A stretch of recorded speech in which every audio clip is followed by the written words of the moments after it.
Oke, assalamualaikum warahmatullahi wabarakatuh. Anak-anakku sekalian, semoga kita senantiasa diberikan perlindungan oleh Allah Subhanahu wa taala dari segala macam keburukan, diberikan oleh Allah Subhanahu wa taala kesehatan untuk senantiasa menghadapi kondisi yang sedang tidak stabil ini. Anak-anakku sekalian, saya harap kita semua di rumah tetap bisa menjaga kesehatan kita, tetap bisa berolahraga agar diri kita kekebalan tubuhnya kuat. Karena virus corona ini bisa bertahan di dalam tubuh dan bisa kemudian menyebabkan keburukan dalam tubuh yang kekebalannya rendah, sehingga perlu kita untuk meningkatkan kesehatan kita, meningkatkan kekebalan tubuh kita, sehingga insya Allah kita akan terlindung dari virus corona ini. Baik, pada kesempatan kali ini saya akan menyampaikan beberapa review dan juga garis besar materi untuk penilaian akhir tahun. Jadi mohon didengarkan baik-baik karena ada beberapa bab, setidaknya 2 bab yang memang kita pelajari tapi dengan cara belajar di rumah. Jadi itu nanti yang akan menjadi fokus kita. Nah, sedangkan untuk pelajaran-pelajaran bab-bab sebelumnya insya Allah kita sudah sampaikan, namun nanti akan kita bahas garis-garis besarnya saja untuk PAT atau penilaian akhir tahun. Baik, yang pertama, anakku sekalian, ilmu yang sejati adalah hal yang sangat berharga, tidak dapat diperoleh dengan gampang. Dia itu wajib diusahakan, dipelajari, difikirkan, serta lebih dari itu wajib senantiasa diiringi dengan doa.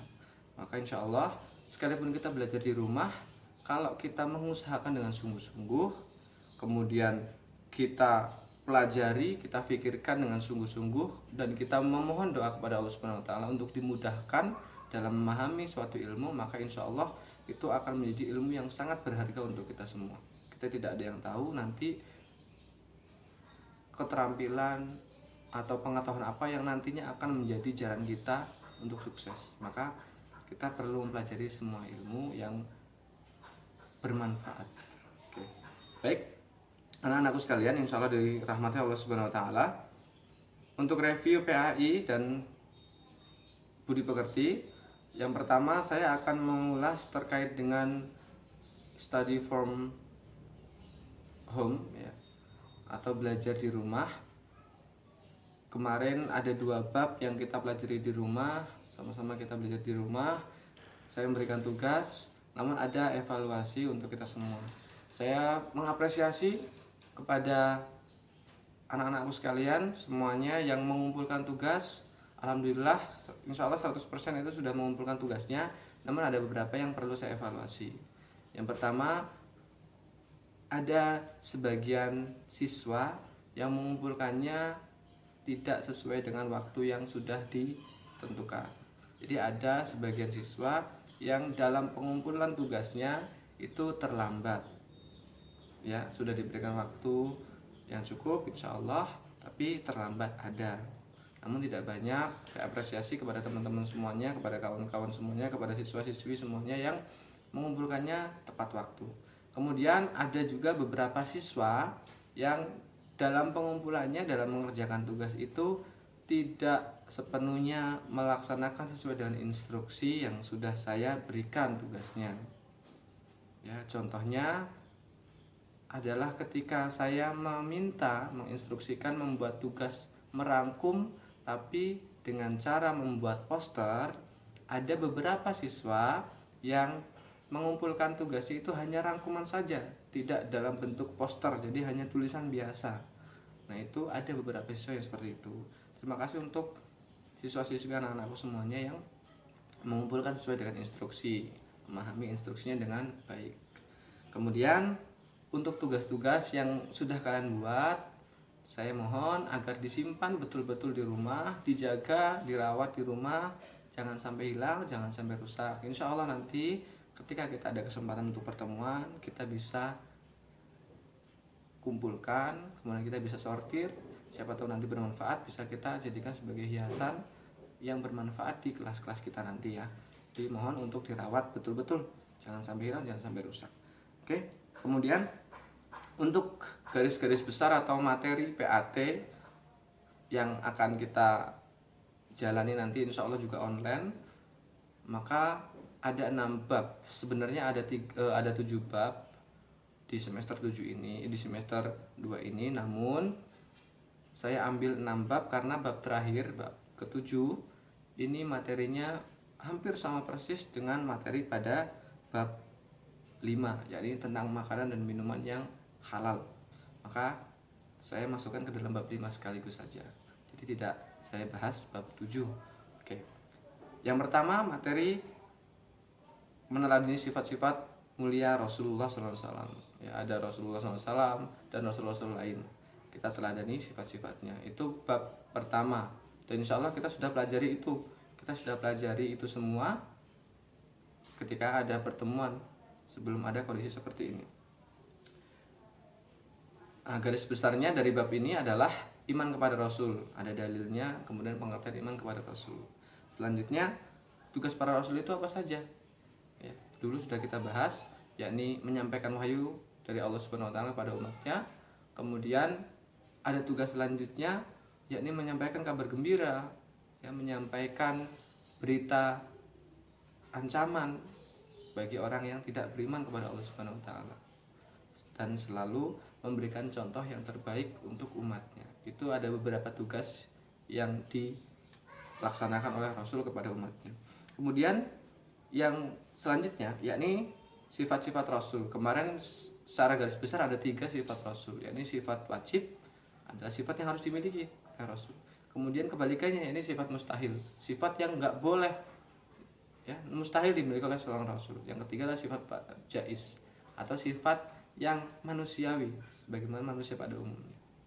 Kemudian yang selanjutnya kisah dakwah Rasul, ini juga kita perlu pelajari ya. Insya Allah Rasul-Rasul kita paham atau kita mengerti kisah-kisahnya ya, kita sudah pelajari juga pada pertemuan yang telah lampau. Yang selanjutnya adalah mukjizat yang dimiliki oleh para Rasul. Masing-masing Rasul insya Allah diberikan mukjizat oleh Allah Subhanahu Wa Taala sebagai penguat bahwa dirinya adalah utusan Allah. Maka kita perlu memahami mukjizat yang dimiliki oleh tiap-tiap Rasul. Kemudian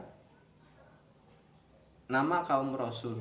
Nama kaum Rasul ini, misalkan kaum Ad itu kaum Rasul siapa? Nabi Daud misalkan. Kemudian Nabi Lut kaumnya siapa? Kita kenal kaum Sodom dan sebagainya. Kita perlu mengetahui, kita perlu memahami kaum-kaum, nama kaum pada setiap Rasul.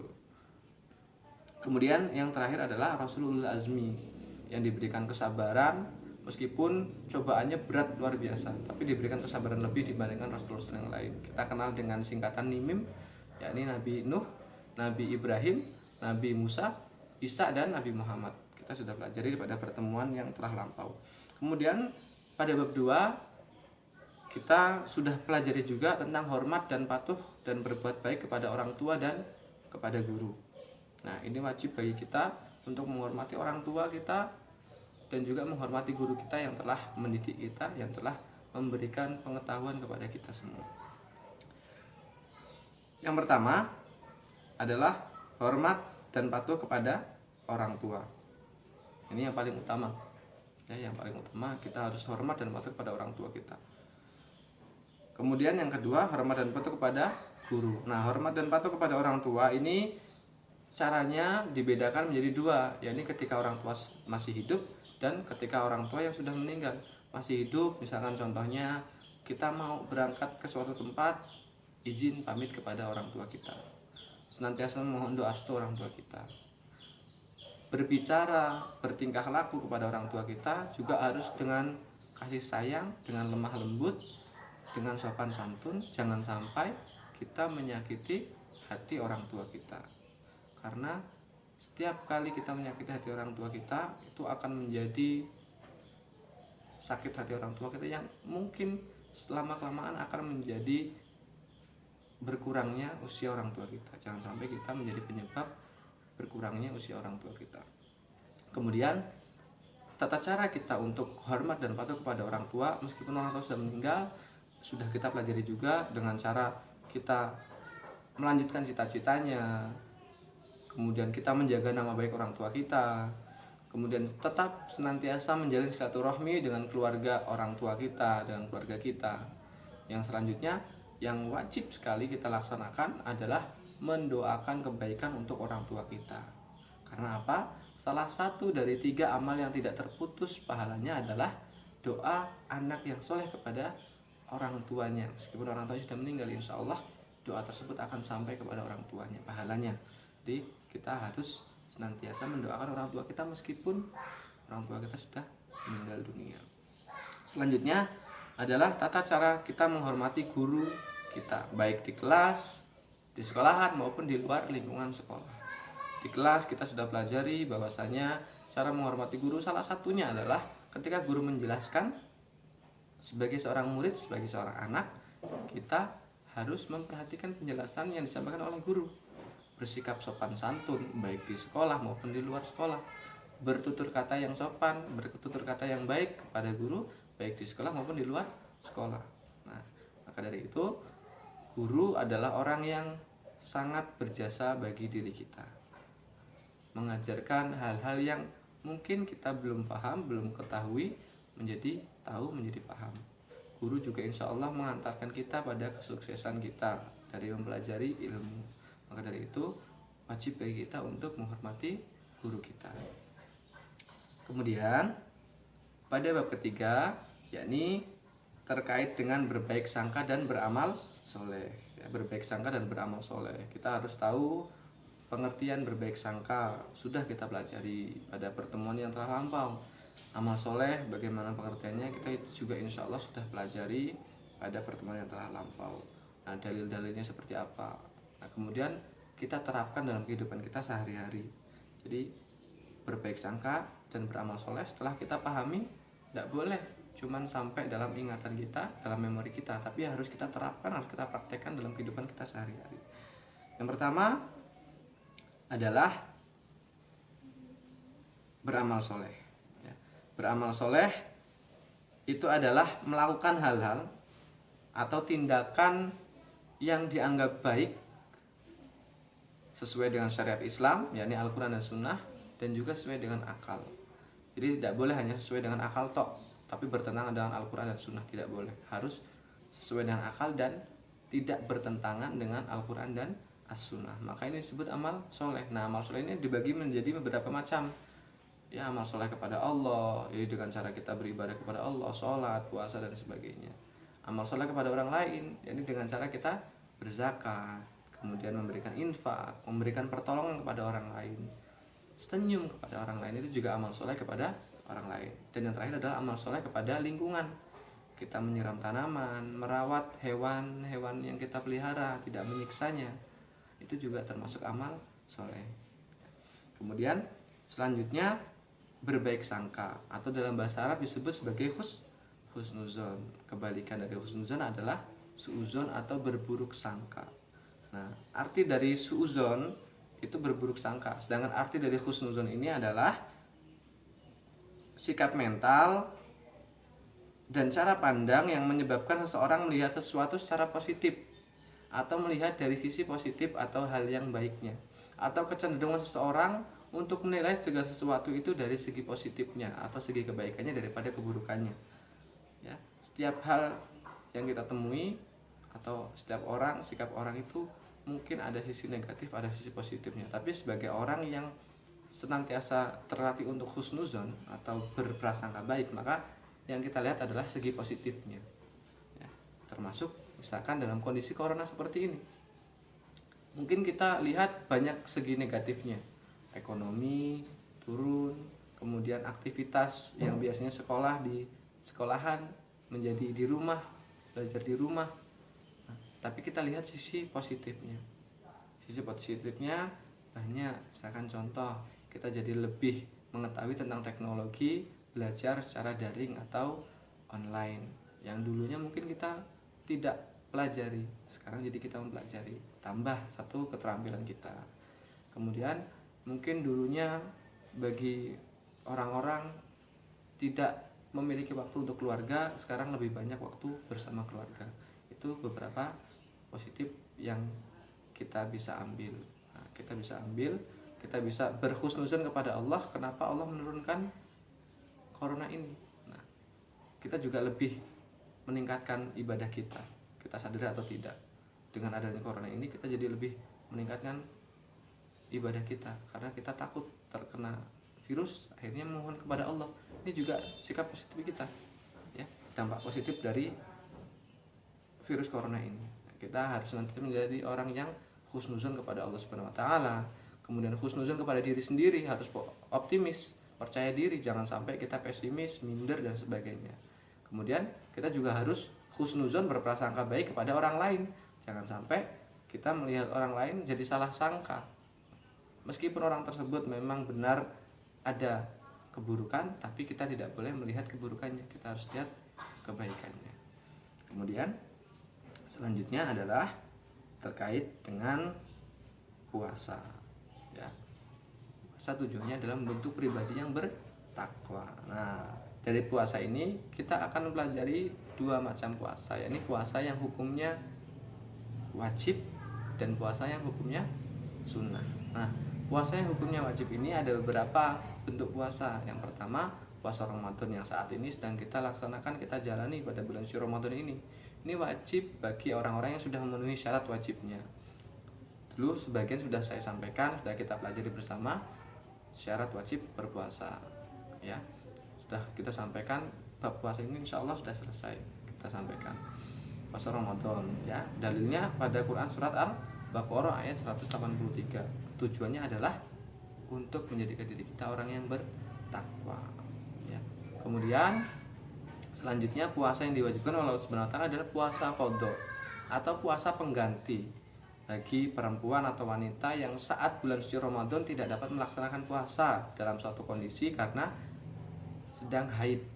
Maka di bulan lain, di hari lain selain bulan suci Ramadan, wajib untuk menggantinya, namanya puasa qadha, sebanyak hari yang ditinggalkan. Atau bagi seorang mukmin yang tidak berpuasa, baik laki-laki maupun perempuan, dengan kondisi karena saat Ramadan itu sakit atau sedang safar, perjalanan jauh, maka wajib baginya untuk mengganti, namanya puasa qadha. Nah, kemudian puasa yang ketiga yang diwajibkan oleh Allah Subhanahu wa taala adalah puasa nazar atau puasa janji.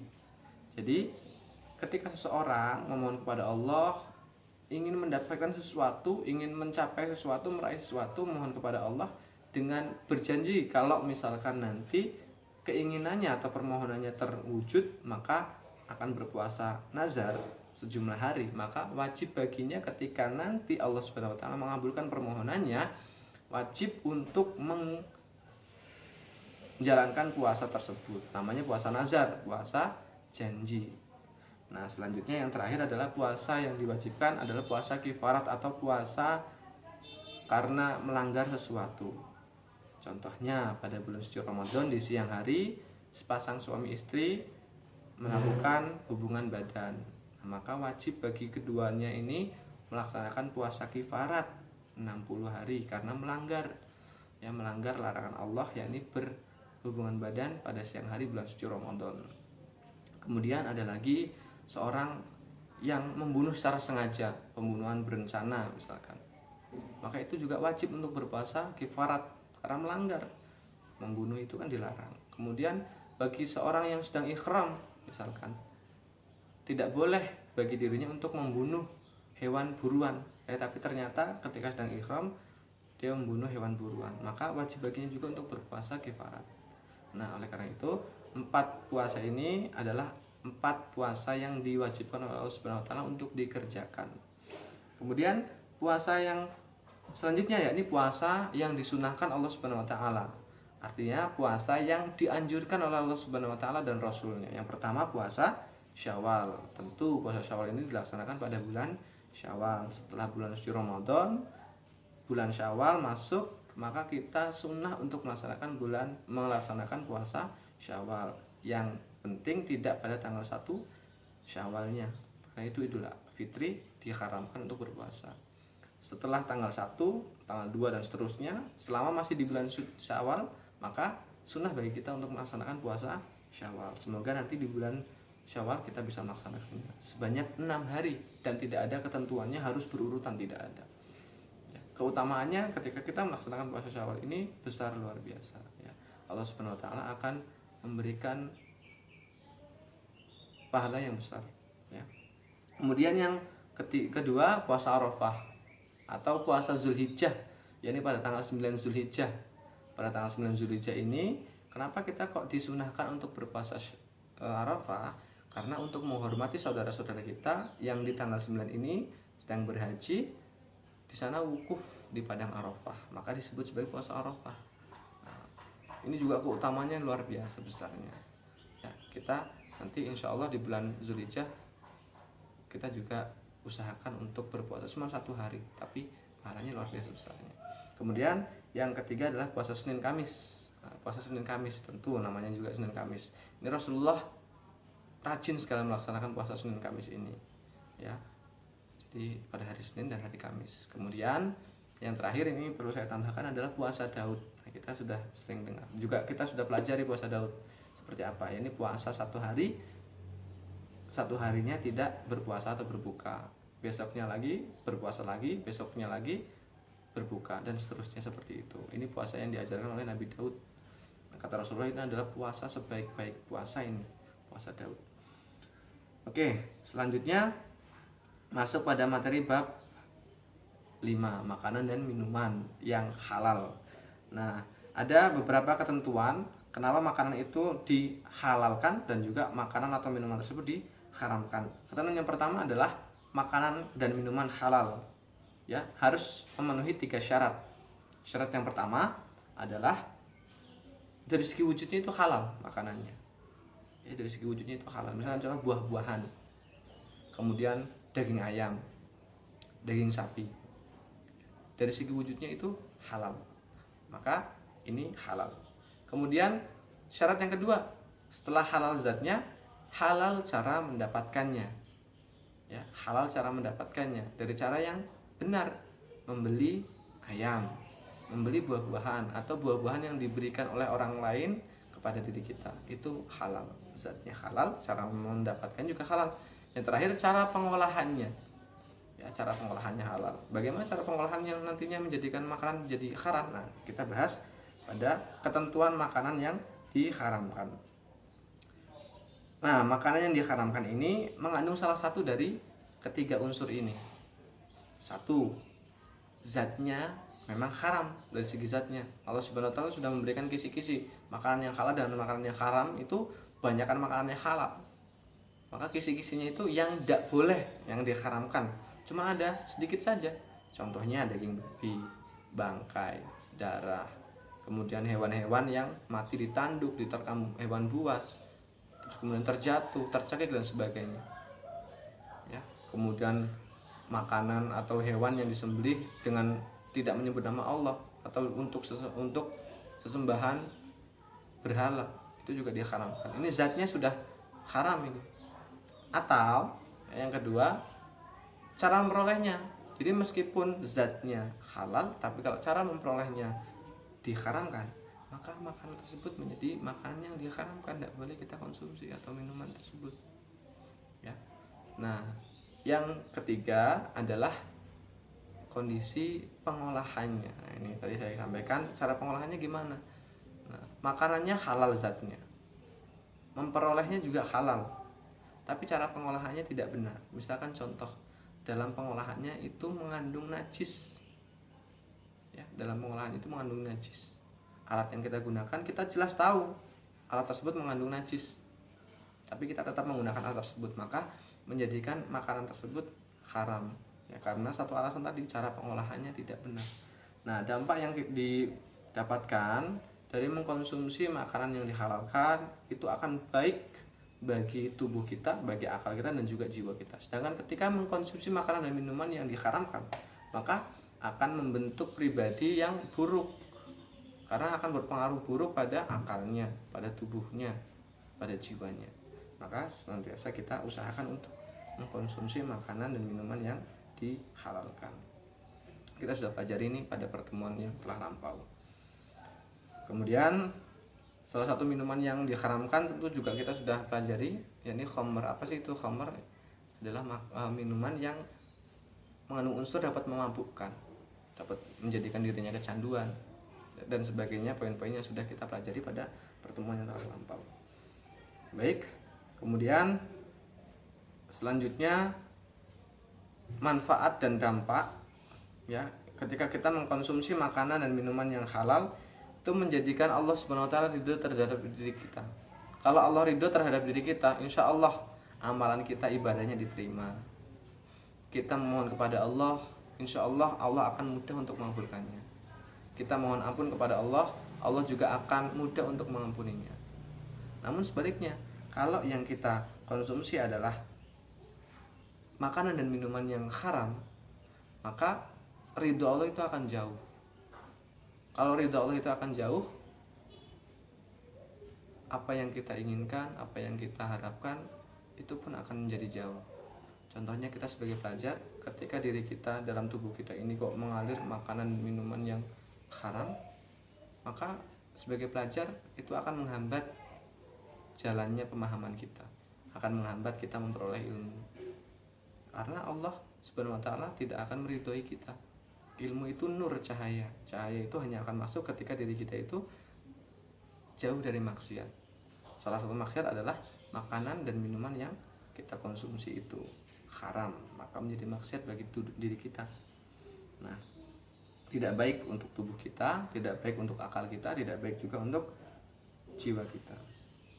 Nah, kemudian yang terakhir, bab tentang pertumbuhan ilmu pengetahuan pada masa Daulah Bani Abbasiyah. Nah, Daulah Bani Abbasiyah itu apa sih? Nah, pada semester 1 kita sudah mempelajari perkembangan ilmu pengetahuan pada masa Daulah Bani Umayyah. Nah, Daulah Bani Abbasiyah ini adalah kelanjutan dari pemerintahan Daulah Bani Umayyah. Daulah Bani Umayyah mengalami kemerosotan, mundur, runtuh, digantikan oleh kekuasaan Bani Abbasiyah. Nah, kekuasaan Bani Abbasiyah ini disebut sebagai The Golden Age atau masa keemasan Islam. Karena pada masa ini pemerintahannya itu mengalami kemajuan yang sangat pesat. Islam itu mengalami peradaban yang luar biasa, mengalami kemajuannya pada masa pemerintahan Daulah Bani Abbasiyah. Maka disebut sebagai The Golden Age. Nah, oleh karena itu kita akan mempelajari pertumbuhan ilmu pengetahuan pada masa Daulah Bani Abbasiyah. Yang pertama, pemerintahan Daulah Bani Abbasiyah itu berkisar antara tahun 1132 Hijriah atau bertepatan dengan 750 Masehi sampai dengan tahun 656 Hijriah bertepatan dengan tahun 1258 Masehi. Pendirinya Daulah Bani Abbasiyah ini adalah Abdullah As-Saffah bin Muhammad bin Ali bin Abdullah bin Al-Abbas. Nah, maka disebutnya Abbasiyah. Nah, ini pendirinya bertahan sampai 5 abad lebih, ya, sangat lama bertahannya. Nah, karena pola pemerintahannya itu sangat lama, maka ini mengalami perubahan. Pola pemerintahannya mengalami beberapa perubahan. Oleh para pakar, para ilmuwan ini, ahli sejarah membaginya menjadi 5 periode. Jadi disebut periodisasi masa pemerintahan Daulah Bani Abbasiyah, ada 5. Periode yang pertama adalah periode yang disebut pengaruh Arab dan Persia pertama. Ya, pengaruh Arab dan Persia pertama.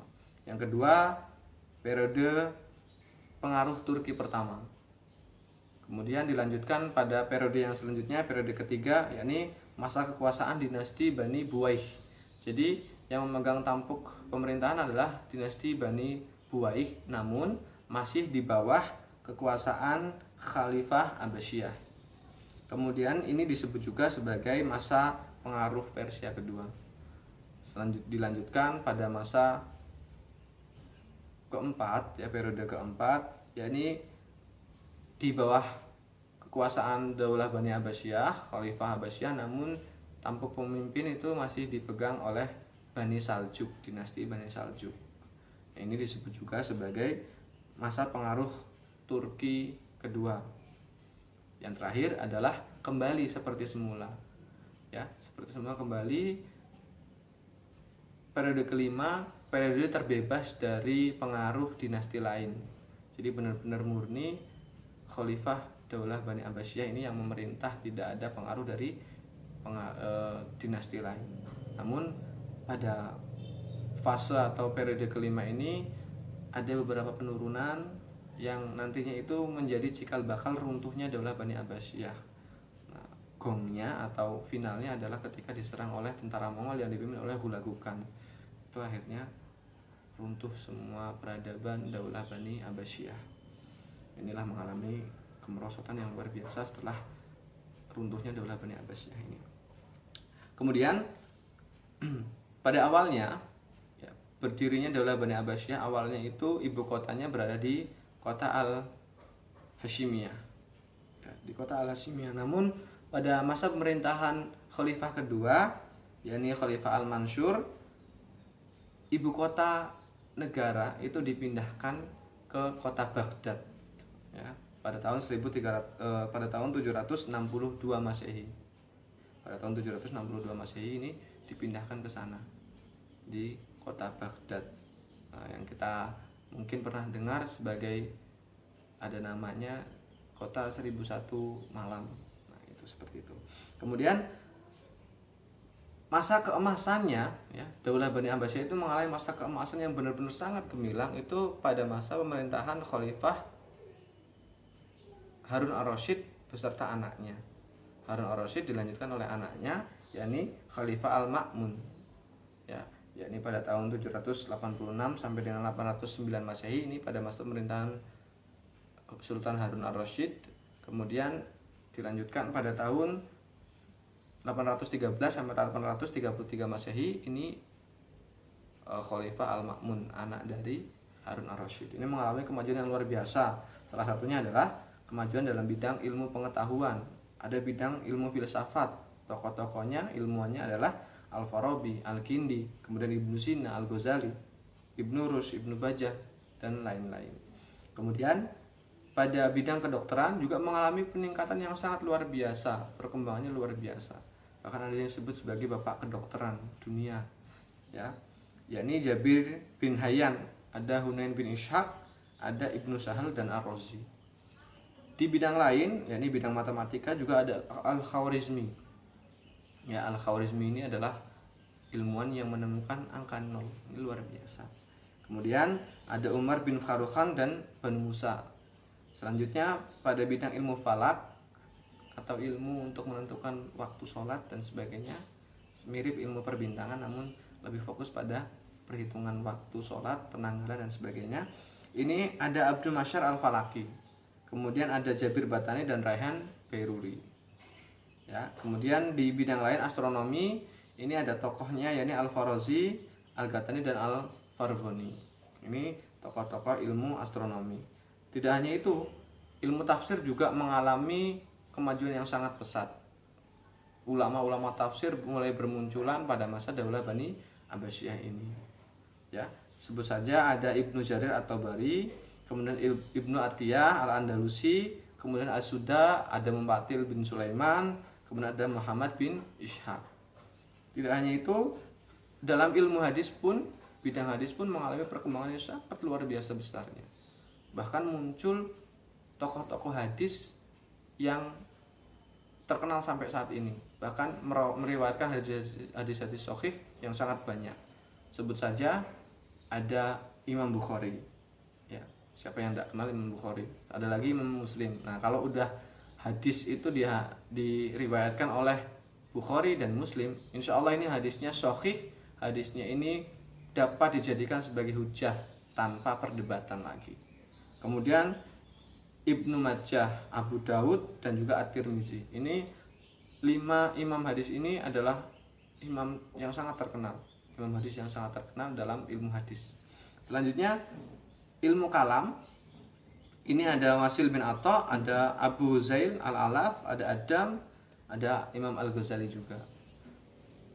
Kemudian dalam bidang tasawuf ini juga muncul Al-Ghazali. Jadi Imam Al-Ghazali ini selain ilmu kalam, ilmu tasawuf, juga ilmu filsafat beliau sangat menguasai. Bahkan beliau juga memiliki kitab yang sampai saat ini menjadi kitab yang terkenal, yakni Ihya Ulumuddin. Kemudian bidang ilmu pengetahuan lain yang sangat berkembang juga dalam ilmu fikih. Nah, siapa yang tidak kenal 4 mazhab ini? Mazhab fikih. Ada 4 mazhab yang muncul pada masa itu. Imam mazhab yang sangat luar biasa sampai sekarang terkenal, legend ya. Yang pertama adalah Imam Abu Hanifah. Nah, pengikutnya mazhabnya namanya Hanafiyah. Kemudian muncul Imam Malik, pengikutnya atau mazhabnya disebut Malikiyah. Kemudian Imam Syafi'i, mazhabnya disebut Syafi'iyah. Nah, ini yang banyak dianut oleh masyarakat Indonesia, umat Islam Indonesia. Kebanyakan, sebagian besar itu menganut mazhab Syafi'iyah. Yang terakhir adalah Imam Hambali ya. Imam Hambali ini atau disebut sebagai Hambaliyah, nah, atau terkenalnya Imam Ahmad bin Hambal ya. Oke, jadi itu muncul 4 imam mazhab besar yang menjadi rujukan di seluruh dunia dari fikih, ilmu fikih. Tidak hanya perkembangan dalam bidang ilmu pengetahuan, dalam bidang kebudayaan pun mengalami perkembangan yang sangat luar biasa pesatnya pada masa Daulah Bani Abbasiyah. Sebut saja perkembangan dalam bidang administrasi ya, kemudian organisasi militernya, dibentuk militer dengan bidang-bidang yang khusus. Nah, kemudian dalam bidang pertanian ya, pertanian sangat luar biasa maju, pembangunan irigasi untuk pengairan sehingga mendukung pertanian yang semakin subur, semakin baik. Kemudian perdagangan, karena kekuasaannya luar biasa luasnya Daulah Bani Abbasiyah ini, maka menjadikan kota Baghdad itu pusat perdagangan yang besar ya, pusat perdagangan yang besar.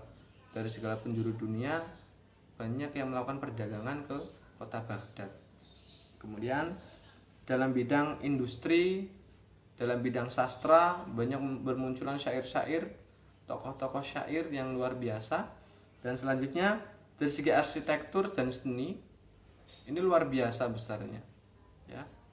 Dari segi seni musik juga berkembang pesat. Arsitektur, kita dapat lihat kota Baghdad itu seperti apa indahnya, arsitekturnya seperti itu ya, seperti itulah dibangun pada masa Daulah Bani Abbasiyah. Sampai sekarang kita lihat pun masih sangat indah sekali segi arsitekturnya.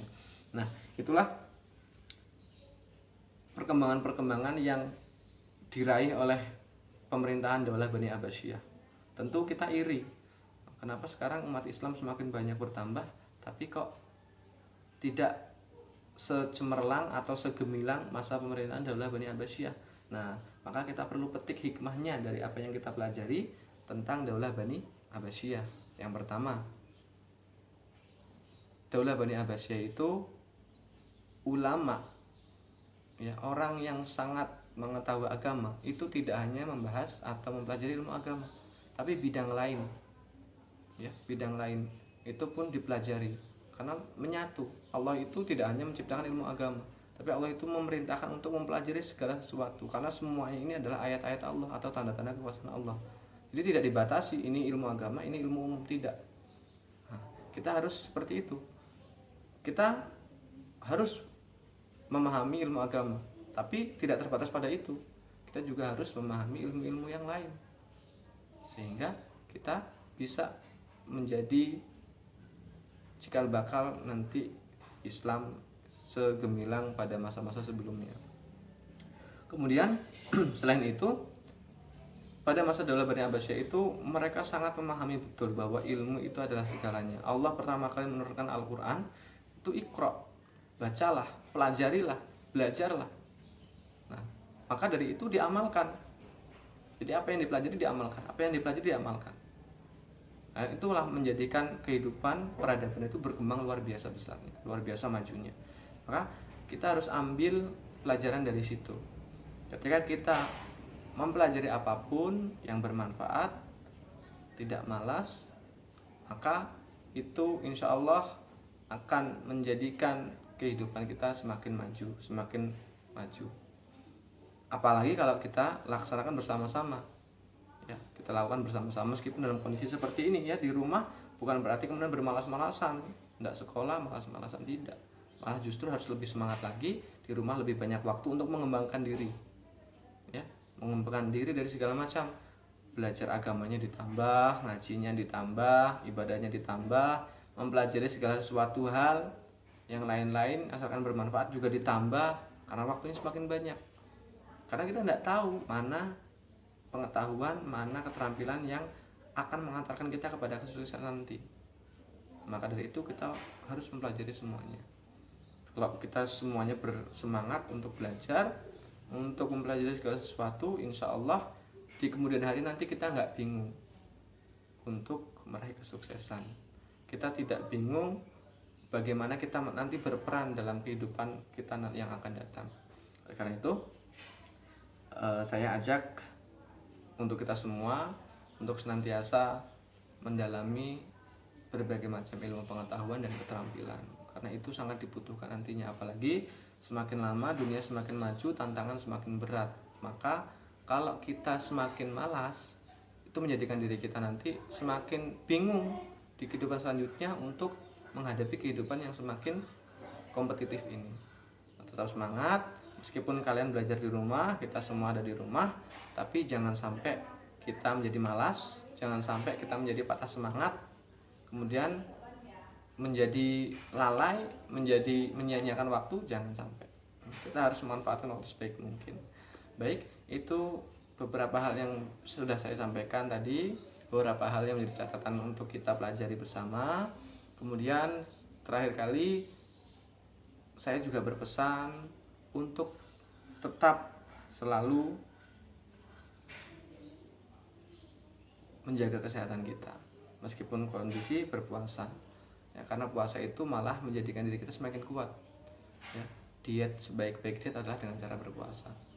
Ya, Allah Subhanahu wa taala memberikan syariat Islam itu untuk kebaikan umatnya.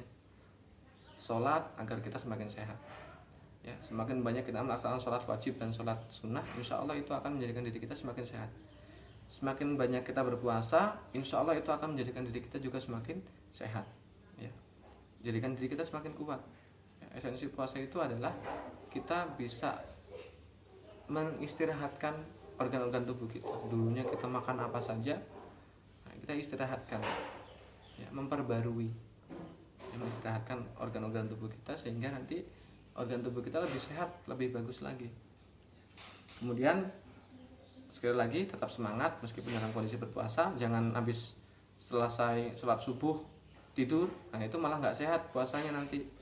Selesai makan tidur, itu nggak sehat. Tidur setelah subuh itu tidak menyehatkan, malah membawa keburukan. Jadi tolong jangan sampai. Kemudian pesan saya yang terakhir adalah tugas-tugas yang sudah saya sampaikan, ya, termasuk tugas dalam bulan suci Ramadan ini adalah tadarus, ya, tetap dilaksanakan rajin. Kemudian setoran hafalan juz 30. Kemarin sudah saya sampaikan surat-suratnya, ada 10 surat yang wajib, ya, kalian bisa memilih surat mana yang kalian harus hafalkan. 10 itu wajib. Karena apa? Tujuannya adalah nanti kalian kelas 9 itu ada setoran hafalan kepada, insya Allah kepada Pak Wiradi nanti di kelas 9 menjadi ujian praktek. Maka dari itu saya berpesan agar nantinya kalian tidak buru-buru menghafalkannya kemudian nggak hafal, maka dicicil dari sekarang. Kalau sekarang udah hafal 10 surat, kan nanti di kelas 3, kelas 9 kalian bisa menambahkan lagi, itu lebih baik lagi. Bisa hafal juz 30, alhamdulillah, minimal hafal juz 30. Bisa lebih dari itu, alhamdulillah, lebih baik lagi. Akan membanggakan orang tua kita, menjadi amal jariah buat kita semua. Nah, baik, terima kasih atas semua perhatiannya. Mohon maaf apabila dalam saya bertutur kata saat ini atau bersikap saat ini, maupun dalam saya menyampaikan materi pada pertemuan-pertemuan yang telah lampau ada yang kurang berkenan, saya mohon maaf yang sebesar-besarnya. Semoga kita senantiasa diberikan kesehatan, senantiasa diberikan semangat oleh Allah Subhanahu wa taala, dilindungi oleh Allah Subhanahu wa taala, dan semoga kondisi ini segera normal kembali, kita bisa beraktivitas sebagaimana mestinya, bisa bertatap muka lagi, silaturahmi lagi dengan Bapak Ibu guru, dengan siswa-siswi, kita bisa bersua lagi, insya Allah. Kita kita mohon kepada Allah Subhanahu wa taala. Saya akhiri, assalamualaikum warahmatullahi wabarakatuh.